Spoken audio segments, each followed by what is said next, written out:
The Liberals sat down with me and I said to them, I have two conditions. I'll be able to continue representing Alberta NDP values, but within the Liberal tent. And number two, I will never stop talking about Palestine. But I stand by what I said. In that video, I said that Hamas and Hezbollah are movements for national liberation. I still to this day consider that's what they are.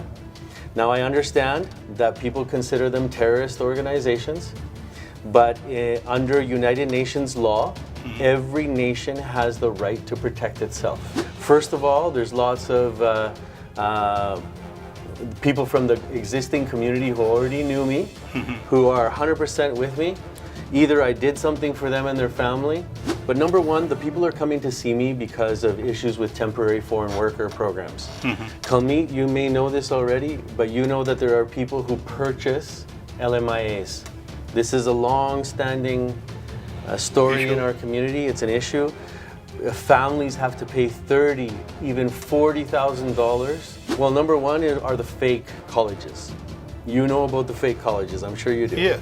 Okay, and you know that the majority of those immigrants are coming through the fake colleges. And so this is number one thing that can be stopped very easily. Very easily, this situation can be stopped. You know that the Prime Minister, along with his cabinet, in this case, right, are the government. And then you have what are called private members of the governing party. The private members of the governing party, they may still be part of the governing party, but their responsibility is to represent their constituents. Channel Punjabi ਤੋਂ Alberta weekly programme ਦੇਖ ਰਿਹਾ ਸਮੂਹ ਦਰਸ਼ਕਾਂ ਨੂੰ ਕੁਲਮੀਤ ਸਿੰਘ ਵੱਲੋਂ ਨਿੱਘੀ ਜੀ ਆਇਆਂ। ਵਾਹਿਗੁਰੂ ਜੀ ਕਾ ਖਾਲਸਾ, ਵਾਹਿਗੁਰੂ ਜੀ ਕੀ ਫਤਿਹ। ਦੋਸਤੋ, ਅੱਜ ਦੇ ਪ੍ਰੋਗਰਾਮ ਵਿੱਚ ਮੇਰੇ ਨਾਲ ਸ਼ਾਮਲ ਹੋ ਰਹੇ ਨੇ ਰੌਡ ਲਾਇਓਲਾ ਹੁਰੀ, ਜਿਹੜੇ ਪਿਛਲੇ 10 ਸਾਲਾਂ ਤੋਂ ਪ੍ਰੋਵਿੰਸ਼ੀਅਲ ਪੋਲੀਟਿਕਸ ਵਿੱਚ ਸੀਗੇ। ਵੈਸੇ ਤਾਂ ਦੇਖੋ MLA ਬਣਨ ਤੋਂ ਪਹਿਲਾਂ ਵੀ ਕਮਿਊਨਿਟੀ ਦੇ ਵਿੱਚ ਬੜਾ ਪਿਆਰ ਨਾਲ ਵਿਚ ਰਿਹਾ ਔਰ ਬੜੇ ਅਪਰੋਚੇਬਲ ਹੁੰਦੇ ਸੀਗੇ, ਮਿਲਦੇ ਗਿਲਦੇ ਰਹੇ ਨੇ ਨੌਜਵਾਨਾਂ ਦੇ ਨਾਲ। ਔਰ ਫਿਰ ਬਾਅਦ ਦੇ ਵਿੱਚ MLA ਬਣ ਗਏ। MLA ਬਣਨ ਤੋਂ ਬਾਅਦ ਵੀ ਸਾਰੇ ਹੀ ਲੋਕਾਂ ਦੇ ਨਾਲ ਇਹਨਾਂ ਦਾ ਮੇਲ ਜੋਲ ਬਹੁਤ ਵਧੀਆ ਸੀਗਾ, ਬੜੀ ਵਧੀਆ ਆਪਣੀ ਜ਼ਿੰਮੇਵਾਰੀ ਨਿਭਾ ਰਹੇ ਸੀਗੇ। ਪਰ ਆ ਹੁਣ ਜਦੋਂ ਫੈਡਰਲ ਇਲੈਕਸ਼ਨ ਕਾਲ ਹੋਈਆਂ ਅਤੇ ਰੌਡ ਲਾਇਓਲਾ ਹੋਰਾਂ ਨੇ ਆਲ ਆਫ ਏ ਸਡਨ ਪਤਾ ਲੱਗਾ ਕਿ ਉਹ ਫੈਡਰਲ ਇੱਕ ਰਾਈਡਿੰਗ ਹੈ ਜਿਹੜੀ ਨਵੀਂ ਕ੍ਰੀਏਟ ਕੀਤੀ ਗਈ ਆ, ਉਸ ਰਾਈਡਿੰਗ ਤੋਂ ਉਹ ਇਲੈਕਸ਼ਨ ਲੜ ਰਹੇ ਨੇ। ਅਤੇ ਖੈਰ ਉਸ ਤੋਂ ਬਾਅਦ ਜੋ ਕੁਝ ਹੋਇਆ ਉਹ ਅੱਜ ਆਪਾਂ ਰੌਡ ਲਾਇਓਲਾ ਹੋਰਾਂ ਤੋਂ ਪਤਾ ਕਰਾਂਗੇ। ਹੁਣ ਵੈਸੇ ਉਹ ਇੰਡੀਪੈਂਡੈਂਟ ਤੌਰ 'ਤੇ ਇਲੈਕਸ਼ਨ ਇਹ ਲੜ ਰਹੇ ਨੇ। ਐਡਮਿੰਟਨ ਗੇਟਵੇ ਨੂੰ ਕਹਿੰਦੇ ਨੇ, ਇੱਕ ਹੈਗੀ ਐਡਮਿੰਟਨ ਸਾਊਥ ਈਸਟ, ਪਰ ਇਹ ਐਡਮਿੰਟਨ ਗੇਟਵੇ ਦੀ ਰਾਈਡਿੰਗ ਆ, ਜਿਹਦੇ ਵਿੱਚ ਇਸ ਵੇਲੇ ਇਹ MP ਲਈ ਰਨ ਕਰ ਰਿਹਾ ਔਰ ਇੰਡੀਪੈਂਡੈਂਟ ਤੌਰ ਦੇ ਉੱਤੇ। So welcome to the program, Rod. How are you doing? I'm doing fantastic. Thank you so much. I really appreciate you having me on the program. Well, I was surprised when I heard that Mr. Loyola is going federal into federal politics. Yeah. What made you go into the federal politics? The short answer, Kalmeet, is the people wanted it. So I had members from different communities coming to me saying, Rod, we need a person like you in Parliament. What can we do in order to help you to move to a federal election? And I said to them, well, you guys are the ones that, maybe you have contacts in the federal party. You contact them. So first they approached the NDP. Short answer, no word of a lie. The federal NDP didn't want me to run for them. And so honestly, I thought, okay, this is the end of my federal possibilities. And people didn't take no for an answer. And so a couple of weeks after that terrible news, people from the community came to me and said, well, Rod, will you consider running with the Liberals? I said, look, I don't mind talking to them first, but I'm not a Liberal. And so we did have a meeting. The Liberals sat down with me and I said to them, I have two conditions. I'll be able to continue representing Alberta NDP values, but within the Liberal tent. And number two, I will never stop talking about Palestine. They agreed to those terms. They said, okay, no problem. You can run under the Liberal banner. As you all know, we did. And then the horrible news came out maybe 3 or 4 days after that they decided to revoke my candidacy. And so that's why now I'm running as an independent, because I have no possibility to run with NDP, no possibility of running with Liberals, and I'm not a conservative, Kalmeet, I'm sorry. So I would never run under the conservative banner. So, first of all, did the NDP give you any reasons why they didn't allow you?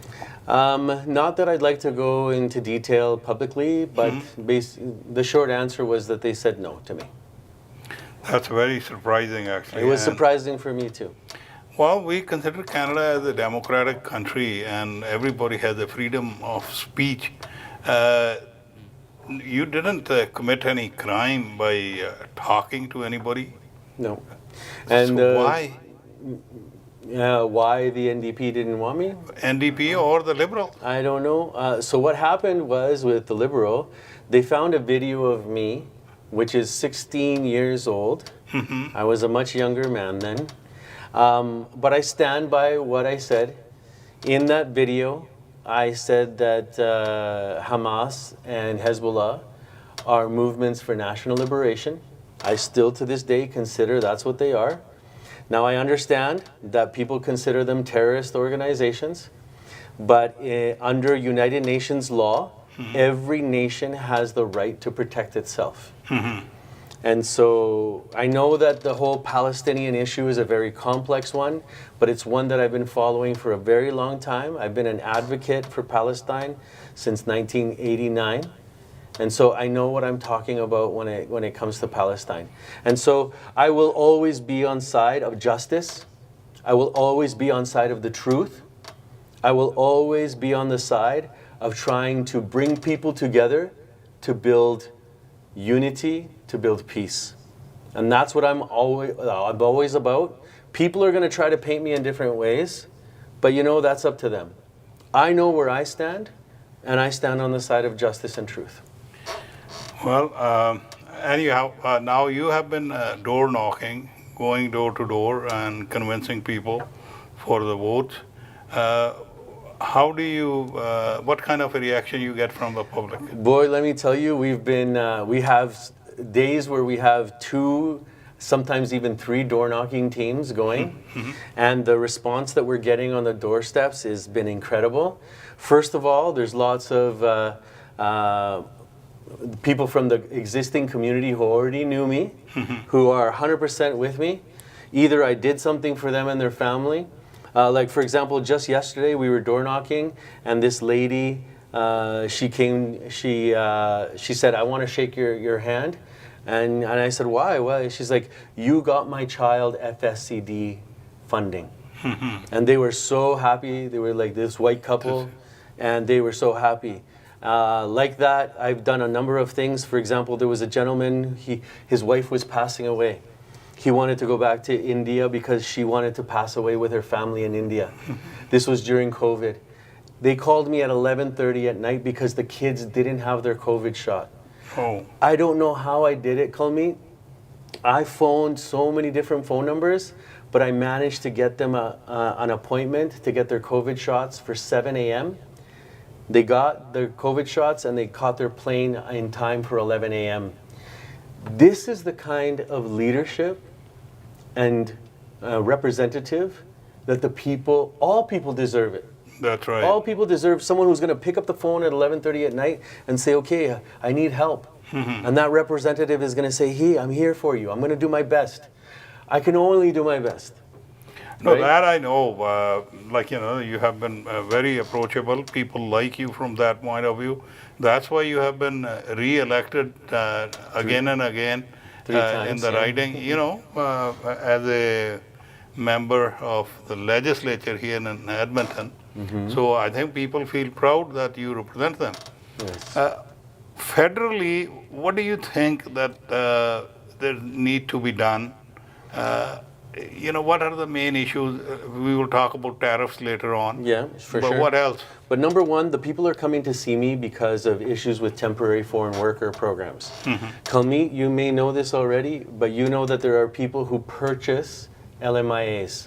This is a long-standing story Issue. in our community. It's an issue. Families have to pay $30,000, even $40,000 Or even more. or even more to an immigration consultant. They pay for the LMIA, then they come here and they expect to have work, but they say, no, there's no work. And then so now they have a work permit that is for a specific job or a specific company, and they can't work because that person says they don't have work. And these people have paid $30,000, $40,000, $50,000 for this. This is something that I want to be able to correct. This is an injustice that is happening to many people, many immigrants, because they're collecting money from who knows where they're collecting the money, but they collect it. So this is number one, something that I want to fix. Number two, you know that there's a lot of issues with family reunification. People are trying to bring their parents to Canada, or for example, there's lots of cases where there's a nephew or niece in the family who the parents have passed away, and they want to bring that nephew or niece here, right? So there's lots of examples like this that are happening that are issues of immigration, which I would like to be able to help with as well.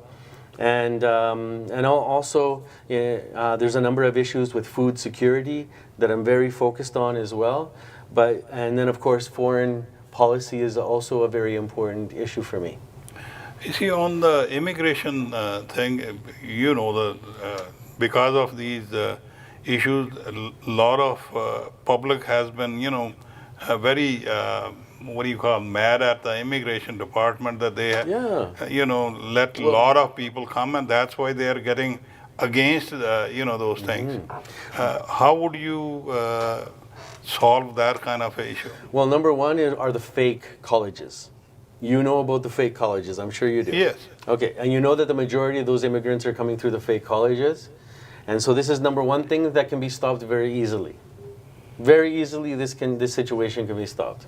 Right? Why didn't they do it before? Like, when the colleges were opening up left and right, and all the people are coming for even the one course, the business course, how the federal government didn't know this? Kalmeet, first let's get me to Parliament, then we'll worry about me becoming Prime Minister, okay? No, seriously, if I were in Parliament at that time, I would have raised the red flag right away. And I would have said this is something that we need to correct immediately. We couldn't continue to go on.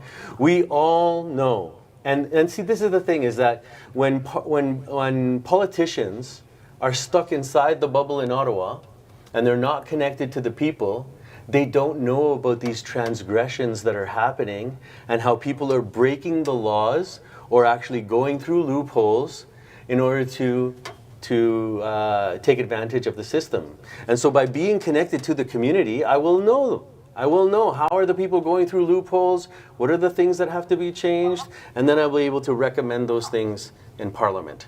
And so that is my hope, that I can be that voice of the people, connected to the people, making sure that we're setting things straight. So what you are saying is that when people go through the party, they are just under the party bubble there once they get elected? Now that I'm independent, Kalmeet, I can say whatever I want. And I'm going to tell people this. When you vote for a politician that's connected to a political party, you're not voting for a free person. You're voting for someone that is going to carry the agenda of that party, right? And for example, the party tells them how to vote. You know that in every party there's a whip. Yeah. The whip tells every member of the party how to vote. They are not consulting the community on how to vote, right? And so this is a big difference between when you send somebody independently to Parliament, you know that you're going to get someone who's going to consult with you. That's my plan, is try to bring people together and focus on common ground and be that representation inside of Parliament so that we can start straightening out some of these things that are happening, these loopholes and people that are taking advantage of the system. See, those party whips or the other ones, they say, well, we have to do these things for the discipline. If you don't have the discipline, then everybody has their own way. What do you say to that? But see, this is the thing. You know that the Prime Minister, along with his cabinet, in this case, right, are the government. And then you have what are called private members of the governing party. The private members of the governing party, they may still be part of the governing party, but their responsibility is to represent their constituents, not the party. But because of the Westminster parliamentary system that we have right now, they are whipped in order to vote the way that the party wants them to vote. Now, it would be very, very, very important that if the party should have some kind of leniency. Obviously, you would have to vote for the budget.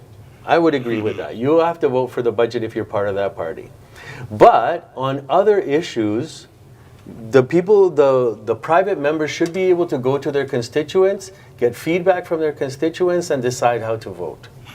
This is what I think is the honorable thing to do. It would be the best way, because what happens is that if we don't have that, then it is the constituents are disempowered. Then your voice doesn't count in Parliament. And we need to strengthen our democracy, not weaken it.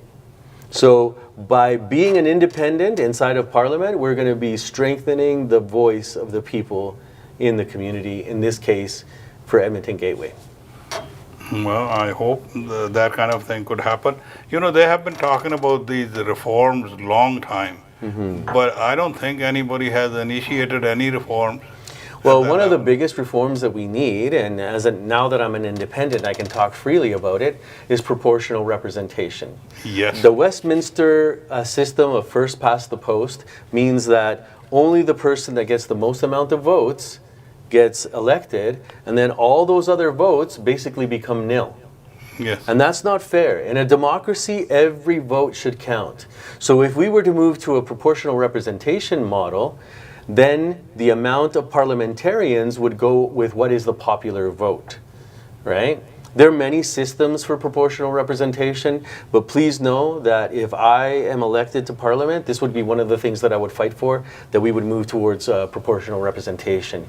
All right. The other thing is, you know, the province where we live here, they want a lot of projects going, especially, you know, oil and gas and other things.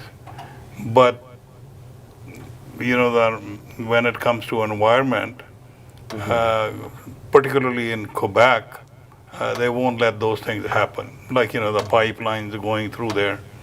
So what kind of, you know, proposals you can bring to them that what they should do? So number one is creating a culture of cooperation. That's what I've always stood for. When we can start getting people on the same page and working towards getting people to understand where we have common ground, right? Then we can actually start moving forward. But unfortunately, our political system has become so polarized. You have conservatives on one side, liberals on the other, then you have the NDP criticizing both parties. And so it's a system that lends itself to division. If we were to focus on, and this is where proportional representation would also come in, because then you would get people focused on cooperating.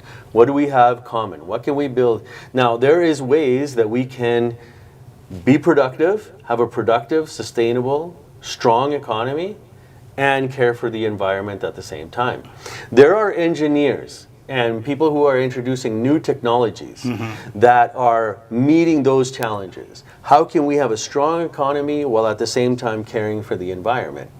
Everything must be gradual. I don't agree with the NDP that this is something that has to be done overnight and that we have to stop drilling right away. No. This system has to be gradual because at the beginning we have to consider that the jobs of the people within the petroleum sector.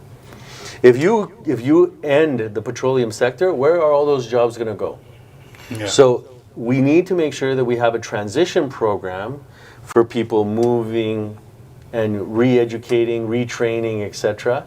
And you know, I've probably been on the program talking about that before, even before when I was with the Alberta NDP. But regardless, I've always believed that economy has to serve people. And so an economy has to be focused on creating jobs because that is what people are going to need to put food on their table, right? And so any move that we make with the economy has to be with that in mind first.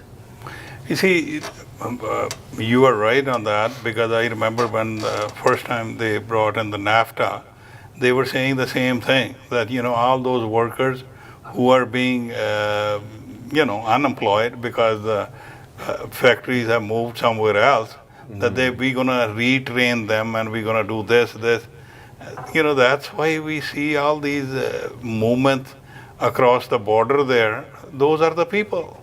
Those are the people. Those are the people. Yes, indeed.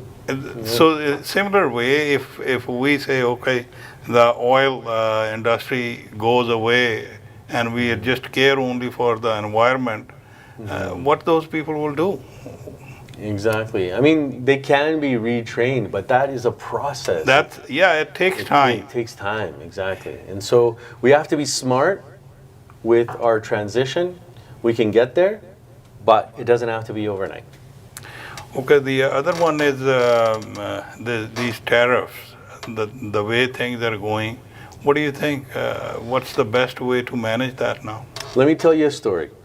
A few years ago, when after the first Trump administration, I'm a motorcycle enthusiast. Yes.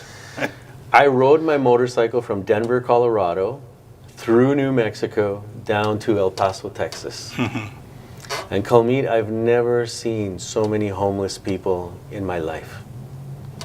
It was a tragedy. Like my heart hurt to see so many people. And the majority of them were all racialized people, either black, Latino, or indigenous people. And I thought to myself, wow, Trump really destroyed this nation. Because there were homeless people before, and they were in particular areas, but every major city that I rode my motorcycle through, there was a big population of homeless people. And I'm afraid that the tariffs that Donald Trump is doing right now is just going to continue more of the same, putting more people out of work, because the cost of living is going to go even higher. It's important that our government retaliate with counter tariffs, but there needs to be measures to make sure that the people that are going to lose their jobs because of the tariffs on both sides of the border have to be immediately compensated through employment insurance, which is why that program exists. But at the same time, and I've been saying this since being elected in 2015, Kalmeet, we need to diversify who we sell to. Not only diversify what we produce. So for example, many times I've said in the past, we extract natural resources, petroleum being one of them. We add value to them. But we need to figure out ways to add value to more of the natural resources that we're pulling out of the ground. So for example, Alberta last year, if I'm not mistaken, I believe that we did $181.6 million in exports.